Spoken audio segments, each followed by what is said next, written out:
Probably say maybe that's one of the biggest component. And then I think the second component is just work ethic. Old coaches or old teammates or current teammates. One of the things you always hear is they were at practice before everybody, and they were the last one at practice. Yeah. They were in the film room. Next question. Your numbers for last year, do you know kind of what your numbers were as top AE? Yes. Compared to, Yeah. I know we talked about it right now too, but. Welcome to Money Talks with QMortgage. I'm your host. In today's episode, we have Chris Calderon with Forward Lending, our account executive, and actually he's a #1 top wholesale AE in the country. So enjoy.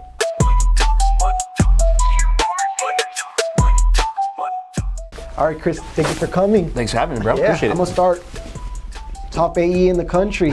What do you think separates you from the rest? Honestly, I think I've built a really good team around me. Some of the people that work for me have been with me for years, and I think that's really important, especially in an industry where we see a lot of people come and go from companies. There's a really high turnover rate. So I would probably say maybe that's one of the biggest component. And then I think the second component is just work ethic. I think if anybody ever has a conversation with me or sees me, no one's gonna have a conversation with me and walk away and saying, man, that guy's really smart, really intelligent, really bright, or he's overly charming, etc. I don't think I have those attributes, but I do think the one attribute that I do have is just a really good work ethic. And I think you could just kind of bludgeon the competition with a good work ethic. So I think that would probably be the biggest reason why. I love that. I think that's even was it Kobe or Michael Jordan? That's what they just said, right? It just the work ethic. At the end of the day, is we're not gifted, we're not special. It helps, right? Yeah. But at the end of the day, it just comes to the work ethic, right? I think for everybody, I mean, if you look at a lot of athletes that are ingrained in our memory, whether it's a Kobe, a Jordan, a Tom Brady, a Larry Bird, etc. What's one of the things that you read about, or if you're watching a documentary, and whether it's their old coaches or old teammates or current teammates, one of the things you always hear is they were at practice before everybody, and they were the last one at practice. Yeah. They were in the film room. So it's not a coincidence. So I think that's kind of a big component. And then, you have people, I read this book, I want to say maybe about like 25 years ago, and it was on the jazz scene in LA in the 20s and 30s, and I don't remember who said it, but I'm a big believer, talent and skill are two different things, right? Talent and skill are two different things. So someone could be naturally gifted, naturally talented, but if they don't have skills to go with it, and how do you develop skills? Through hard work and repetition. So someone could be naturally talented, but if they don't have the skill set and the work ethic, generally it won't go as far as it could have. No, that's awesome. Next question, how did you get into wholesale lending, or how did you get into this business? I really just kind of lucked into it. One of my very first mentors, coincidentally, now happens to be my business partner. Oh, wow. And and she got me in the business, and she's a couple years older than me, but where I was working at prior to getting the business, I'd always see her come in, and she, have a nice car. She was going here or going there, and one day I kind of asked her, what is it that you do? And she explained, and I said, if you ever have time to train me, I'll do it for free. And she made sure I did it for free. Besides buying lunch, she made sure I did it for free. And that was just kind of it. And then, when I decided to make that leap of faith, there were people, whether it was family member or friends or ex-coworkers, who were like, you'll be back, like you're not gonna make it, stuff like that. And you just got to kind of use that as a motivator, especially in sales. I think if you're money driven and you get into sales, you're going to do very poorly. But there has to be some type of driver, right? And for me, it was fear, and that fear of having to go back with my tail between my legs. So I knew, we're doing this without a safety net. Like I got to cross this tightrope.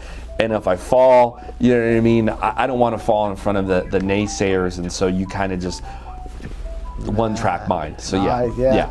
I'm similar. When I started, had no one in the business, so I just kind of was like, I don't want to continue working with someone. I want to be in the 9 to 5. And then once I got into real estate, you had all the family, like doubting you, and Sure. it's hard, even I still at that time I was still with girlfriend at the time, wife now, where I was like, you know what, just quit, come work. And then you had family, saying, why don't you get a job, get a real job, and all this. And it's like, man, and it kind of that gives you that fire and that drive, right? And it's like you can't go back. You got to go, and it's hard. It's hard. It's difficult. It's difficult. I think working a 9 to 5 job is even tougher.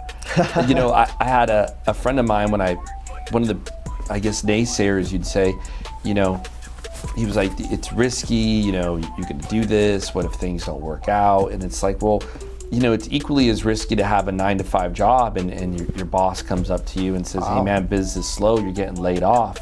Or hey, we're moving the company from California to Texas, you know what I mean? It's equally just as risky, you know what I mean? Now granted, maybe sales or being self-employed is a little bit riskier, sure, but I think it'd be foolish for anybody who works a 9 to 5 job and thinks that there's no risk there. That's true. Big mistake. Yeah, that's true. At the end of the day, it's kind of pick your heart, right? Yeah, it's gonna be hard, this route. Nice. Okay. Next question.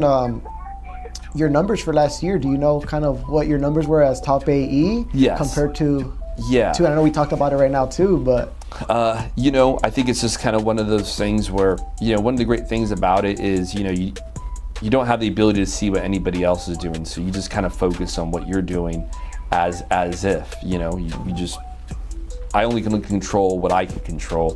What time I get out of bed, how hard I go during the day, so those things I just kind of let the chips fall at the end of the day, and they worked out. So yeah. Nice, awesome. And then now switching a little bit, but because in our channel we're trying to target a lot of realtors and stuff like that, brokers, and so.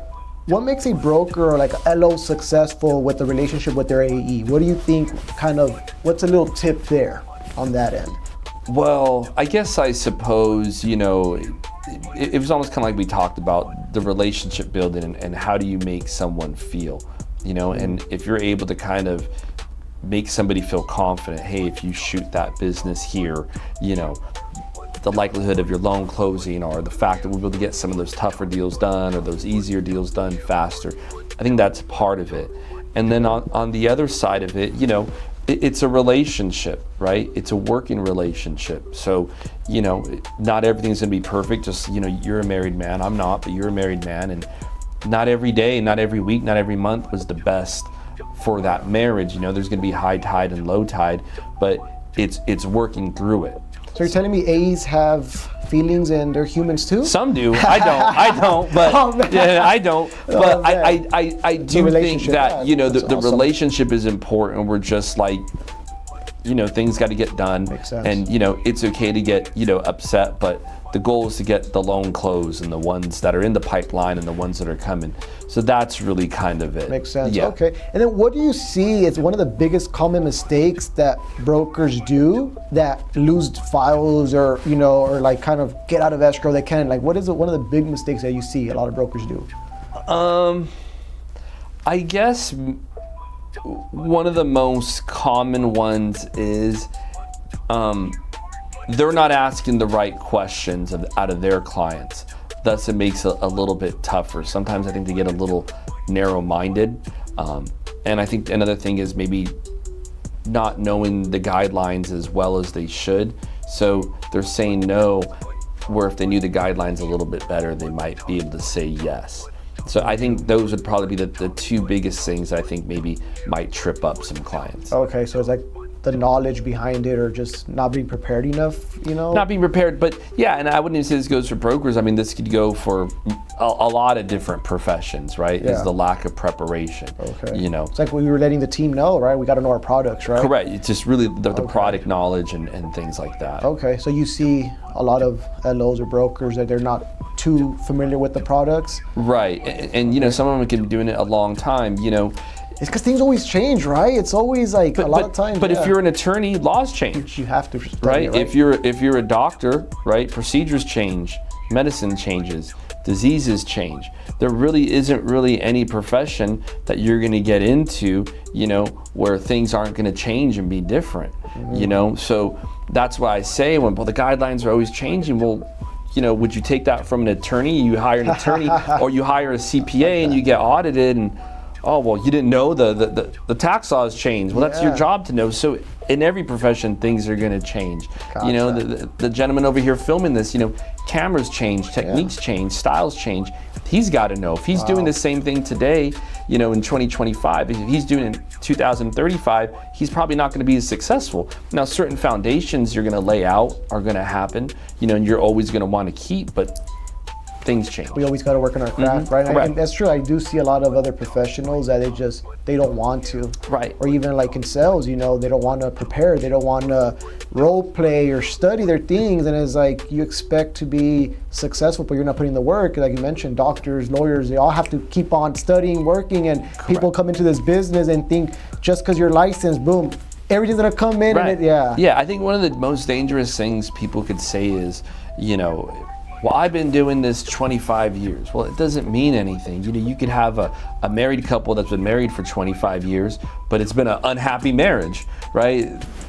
That's not necessarily successful. It just means you've been doing it for a long time. So just because you've been doing something for a long time doesn't mean you've been doing it well. It just means you've been doing it for a long time. Yeah. So if your wife's a bad cook, right, and you've been married for 10 years, doesn't mean she got any better. She's been cooking for 10 years, doesn't mean she's been cooking well for 10 years. Yeah, nice, makes sense. I don't know how your wife cooks. Yeah, saying that. She's gonna call you out. Yeah. I heard you. That's all I'm saying. No, so, it makes sense. No, nice. Okay, and then so, what's been a time that you've kind of stepped in to help a broker kind of close a file or help that you kind of others probably won't do? Has it been more just like knowing the guidelines like you said? It's just really been knowing the guidelines.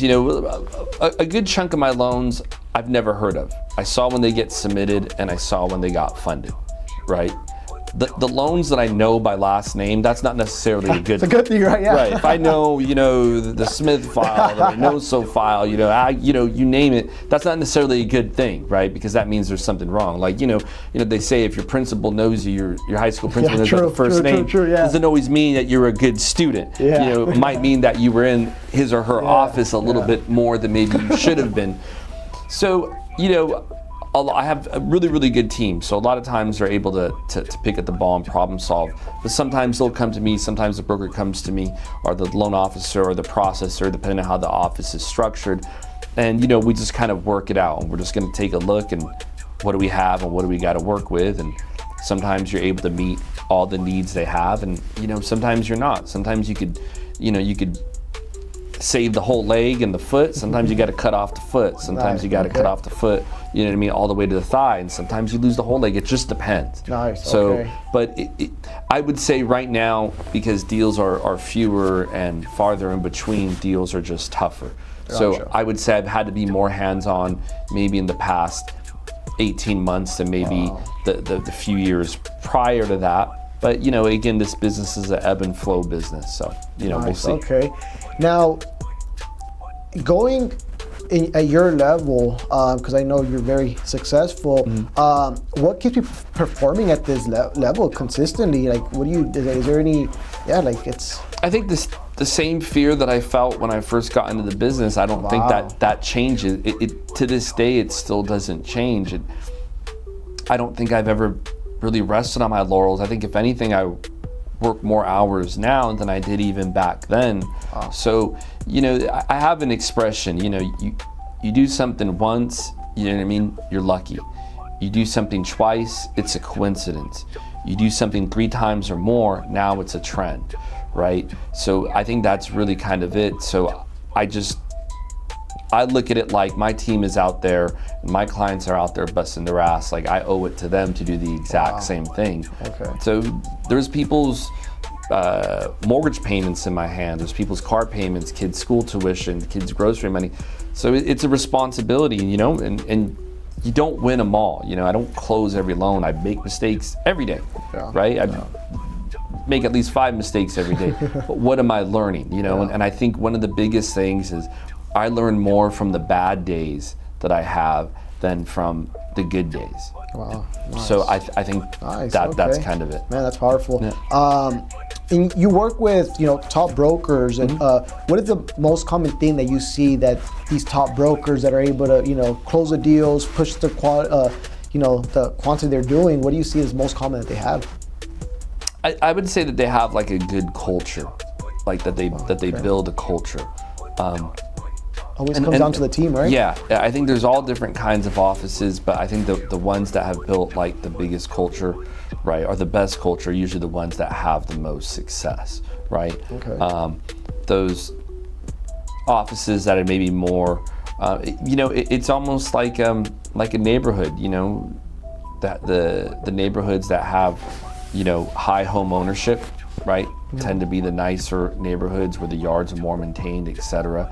Right? The neighborhoods where maybe it's not that way. It's not to say that it can't be nice, but there's less pride of ownership. So, I think if you build a culture where everybody feels like they've got skin in the game, right? Wow, okay. I think that makes a big difference, right? Right, okay, and then the offices that hold people accountable, ultimately those are probably the highest producing offices. Nice. Right? Okay. Culture and accountability. That's okay. Yeah. Awesome.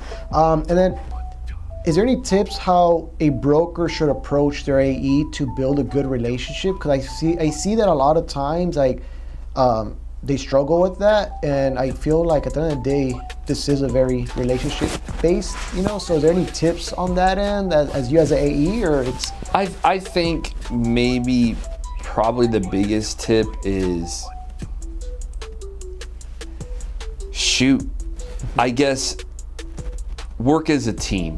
Okay. I know maybe that's not even necessarily the answer to your question, but it's really just going to come down to working as a team, and just know things are going to come up that are outside of the AE's control.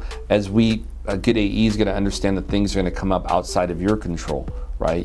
Borrowers are going to do borrower things, sellers, realtors. So just know you're going to get dealt a set of cards.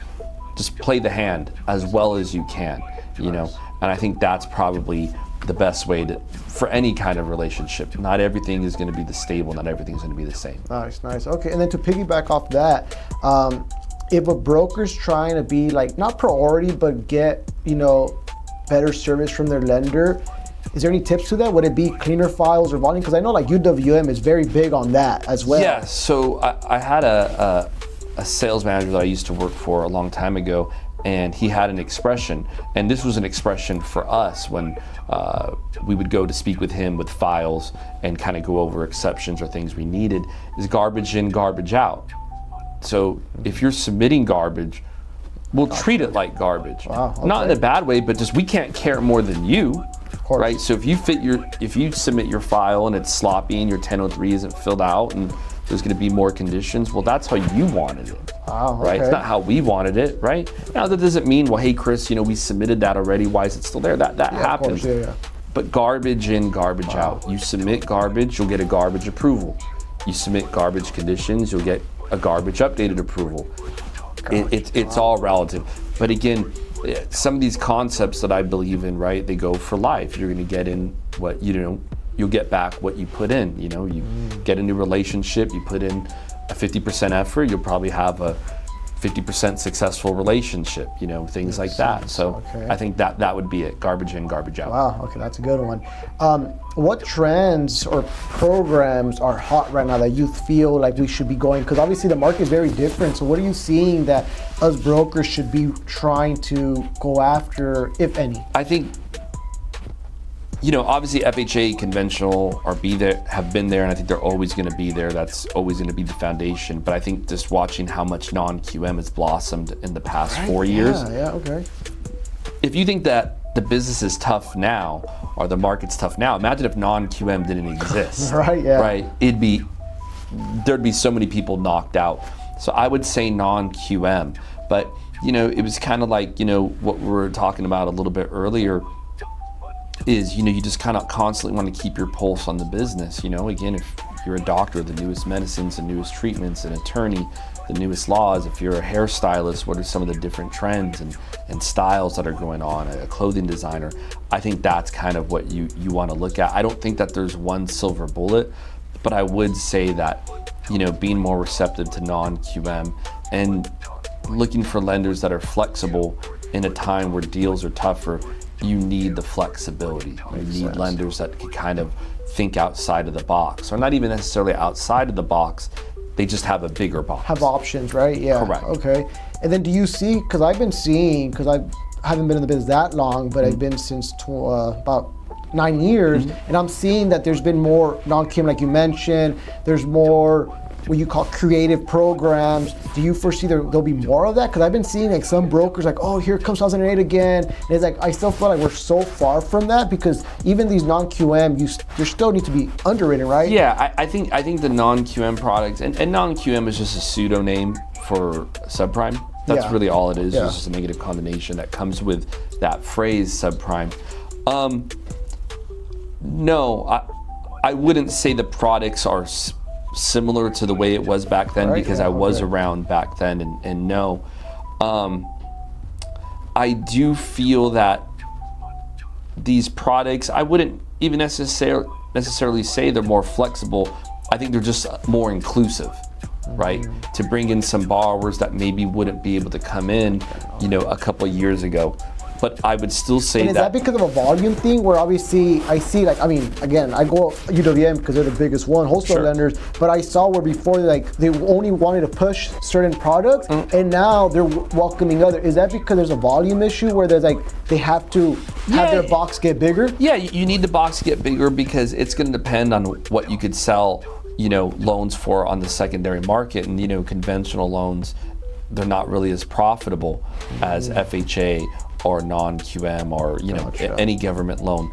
So that obviously will make a difference as well.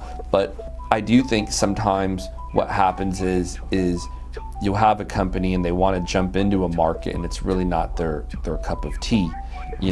So you might have a lender and maybe they're known for doing particular kinds of loans, and now they see products. And now they see a trend coming and they jump in, but it's really not what they do. Gotcha. If that makes any sense. It's almost kind of like maybe in the automobile market, imagine if Mercedes were to make pickup trucks, right? Not to say they couldn't do it, but it's not their thing. When you want a pickup truck, you think of Ford, Chevy, Dodge. That's what they do. Not that they don't make cars. And conversely, if Ford wanted to make a luxury car to compete with Mercedes, not saying they couldn't do it. But I don't know. It's, at the end of the day, it comes down to numbers and percentage and statistics. Right, and how serious that company is about really wanting to do it. Because I've seen a lot of lenders, that's why it's like every lender technically has the same products, or some don't, but it always comes down to the team behind it, right? The team and the Can execution, they do the it concept, and all that, right? As us as being the nation's largest non-QM lender, right? There are some products that we don't have that. I'll have brokers tell me, well, this company has this or this company does that, and that's great. You can't do every single product under the sun. Pick the products you want to do, but be good at them. Make sure it covers enough of the majority of clients out there or potential borrowers, and go with it and just do it really, really well. Nice, but again, it's like, that's what I think is really the best way to do it. But if you're like, man, we're going to do every single product, it's hard, right? It's hard to you can't do it. You can't do it. Because even I think underwriters sometimes they specialize in different. It's you can't have one underwrite all the same programs, right? So it's a whole different beast, right? Yeah, correct. Makes sense. Some of the best restaurants have the smallest menus. So makes sense.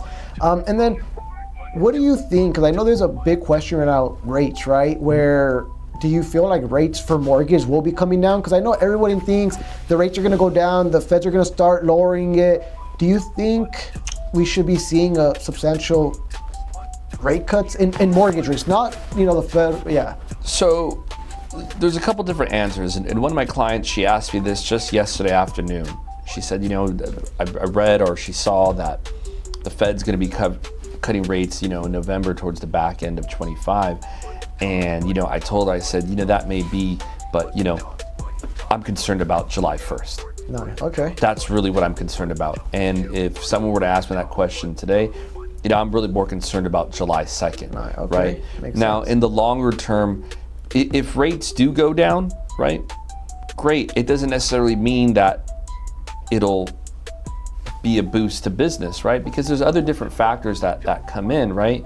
Rates might go down because we might see unemployment go up. So rates came down, but you've got less people that are going to afford to buy. You might see rates come down, but values might drop with it. So you might have a glut of sellers that don't want to sell. You might have buyers that want to refi, but the value isn't there. So rates are important, but they're not everything. Okay. And so the way I look at rates like this, the way I was raised, we weren't asked what we wanted for dinner, what we wanted for breakfast. It was just served. Gotcha. Right? This is it. Okay. Right? Eat, if not, we'll see you again at the next meal, right? Up to you. And that's just kind of how I look at rates. So if rates got higher in November, I'll deal with it. Gotcha. Maybe you want to continue to add more clients. You pivot now. Because it's very hard, right, with rates, right? Because I pay for MBS Highway where they give market updates and all that, and they've been saying, and a lot of people were like mad because at that last year they were like, May's the time because so and so is gonna happen, and it's hard, and we're still, and that was May from last year, and it still hasn't happened. So that's why I think that's why you say it's hard, right? I think this is gonna sound a little crazy, but I'll know more from my clients first what rates are happening. Okay. I really don't pay attention, not in a sense where I ignore it, right? I pour over data weekly. I trade, so I'm familiar with what stocks are doing, what commodities are doing. I'm reading financial news all the time, but it's just not really something that I really factor in. It doesn't matter. Is it why? Because you don't have control over it? I don't. Right? And it Focus on doesn't what you matter. have Like control, right? my job, whether rates are low or rates are high, is to always add new clients to my book of business. So what difference would it make? So is it, well, rates are going down, now I don't have to work as hard, or rates are going up, I have to work hard? No, I'm putting in the same effort every day.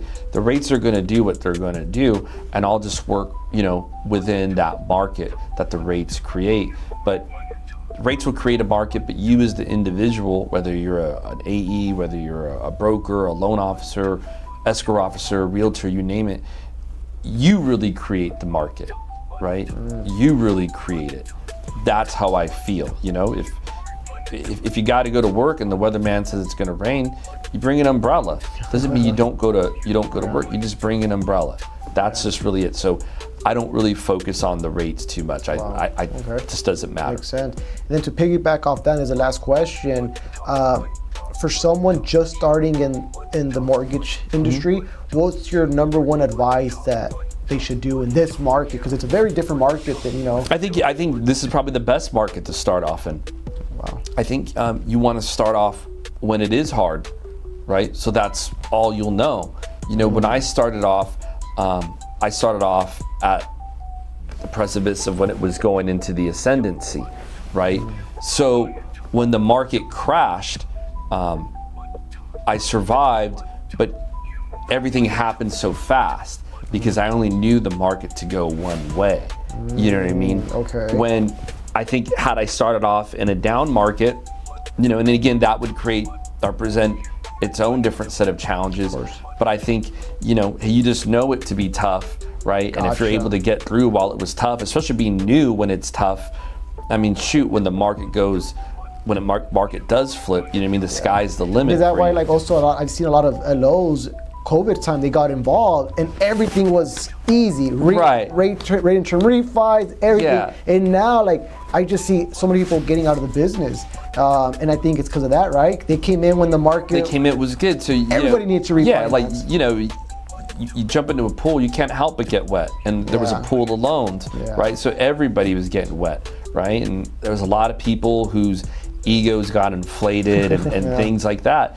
And I could say that for myself. I think when I got in the industry back in 2002 and I had success early on, my own ego was inflated, right? And I really think, and again, I'm only speaking for myself as an individual, the market crashing in 2008 for me personally was the best thing that could have ever happened for me because it was a very humbling experience. You say that now, but I'm sure at the time it wasn't, right? Right, but a lot of times, now you know. A lot of times when you're in the middle of something like that, you won't know what the lesson is till years after. So you're 100% right. It wasn't like as it was happening, I'm like, oh man, this is awesome. This is the best thing that could happen to me. No, but it wasn't until years later. You know, it's almost kind of like, you know, when God puts you in a, and I'm not getting religious or anything like that, but you know, when God puts you in a certain situation and you're like, man, dude, why is this happening? Why is this going on? It clicks. It all makes You sense. might find out what the lesson was a day later. You might find out 6 years later. Yeah. You don't know, right? Yeah. And I didn't know at the time, but for myself personally, it was the best thing that could have ever happened. I always talk candidly about this. You know, like when I got a DUI, I got a DUI back in the beginning of June 2015. It was the best thing that could have ever happened to me. Wow. It was the best thing that could have ever happened to me, right? A, because I don't drink and drive anymore, but who knew? What would have happened? Yeah. Now, it doesn't mean that maybe nothing would have happened. But for me, having to do it, you got to take these alcohol classes. You got to do like 10 classes. And I was like, there were 4 hours every Saturday, and it was like either I could sit in the back of the room and hate it, and those 4 hours will seem like 8 hours, or I could sit in the front of the room and just learn as much as I can. To me, and I always say this to this day, it's the best thing that could have ever happened, right? I didn't know it at the time. You know what I mean? I didn't know it when I was sitting in that dingy holding cell, all grinding, gross, you know what I mean? But it's the best thing that could have ever happened. So just sometimes those tough times that we go through are really setting us up for something greater. If you have an open mind. There are negative people who would just, woe is me, and they never learn anything. So, And I appreciate that, because I feel like I was in a similar boat where beginning of this year, I kind of had to sit down and be like, where do I go, right? Where do I focus on? Because I own a construction company as well. Obviously, I'm also a real estate broker, had a team, and it's like, obviously these things didn't work out at a time. You're like, shit, like it sucks, it hurts, right? But now that I've been there, I'm like, well, I learned the construction. I learned, you know, because I did a lot of flips last year, 2 years. And at that time, it's like, you take these L's and they're hard, but now where I'm at is like, all that happened for a reason, and it's clear now, and that's why I feel so motivated. And you know, and I thought about that, I'm like, is this a good time to really go aggressive with my mortgage brokerage? Because you hear everybody saying business is tough, it's hard, but I'm like, no, like I went with that mentality, like if I can make it happen right now, why wait? Let us do it now, have the same work ethics, and when things get easier, not let go of the gas pedal, right? But it's just gonna make that much sweeter. So, and it's not the easiest, because right now it is harder. I'm talking to realtors and they want to send me business, but they just don't have it. But I'm like, you know what? But if I continue the relationship, if I continue there, when it turns, when it happens, you're there. Your roots are implanted. So again, it was no different when the market crashed. A lot of people left the business. I didn't. There was no going back. So I just kept grinding, and even though it wasn't there, but by the time like 2011, you saw a little bit of green start to sprout up, but I would say it was more like 2013, 2014. Okay, it was a while, right? Yeah, it was about 4 or 5 years, you're just grinding, but by the time the momentum changed, all that 5 years of hard work, again, I was in the ascendancy, right? And then when the market did crash again, you know, in 2022, because I had already experienced one, things just happened a lot slower. And it was like, okay, this is happening, now this is gonna happen. And now this happens, and this is what happens next, right? So I think that's kind of it. You know, when you're talking about putting your gas on the pedal, you know, a lot of people think about racing is about as fast as you go, but knowing when to brake and knowing when to hit the gas is just as important. Some of the best race car drivers are the ones that know when to brake and when to hit the pedal. So I think that's really it. And so I think maybe you're kind of in that situation where you're like, man, I'm gonna hit the brakes here and then punch it here. So you would think right now is a good time to go all out in this business? I think in anything in life, either go all out or don't. Like, you know, when you jump in the pool, you know, you try to walk down the steps, you know, it's freaking cold. Just jump in. That's everything. I was at the beach this past Saturday, and I'm going in, and my own advice, and I just ducked myself under the water. It was cold, but then as soon as I came back up, I'm like, this is refreshing. It feels good. So Then it is execution, right? Something I tell the team, it's funny, but I'm like, you know what? I shoot first, aim last. Yeah, At the end of the day, I see a lot of times, and that's something it's worked out for me so far, where I don't have it all planned out, right? And but I see a lot of people, they want to have that perfect script, that perfect routine, that perfect this and this, and you get so caught in that. At the end of the day, it's just remember you're like right? you're like a kid, and you would look at adults, and you're like, man, I can't wait to be an adult, to know everything, and this and that. And now you're an adult, and you realize it's really just a bunch of kids with facial hair and bills who still don't know what they're doing. Yeah. You know what I mean? And so you just got to kind of go out there and do your best, but there is no perfect time. Now, sometimes, you know, I do feel, you know, some people have more luck than others. I think I'm a lucky, I've been very lucky in my life. But at the end of the day, there is not going to be any perfect situation. You're just going to have to dive in. Yeah, you know, so sense. That's why I think when people kind of jump into sales or go self-employed, but hey, I'm going to kind of keep my job, and so, man, you're probably better off just going, you know, if you got to cross that tightrope without a net, you might have a better chance of making it than if there's a net underneath you. Yeah, that's what they say. You know you can't fall. Burn the boat, right? Yeah. So, and then I feel like also sometimes what the saying, right? The harder I work, the luckier I get. Correct. Yeah, and those are all really fair. You know, like what did Bill Gates say? You know, your greatest source of learning is going to come from, you know what I mean, your unhappy clients, right? Kobe said, you know, you learn more from your losses than you do from your wins. Yeah. And those things just kind of hold true. Yeah. Wow. Yeah. Well, Chris, appreciate it, man. Thank you so much, man. Appreciate it. So much. Yeah. Thank you. Yeah.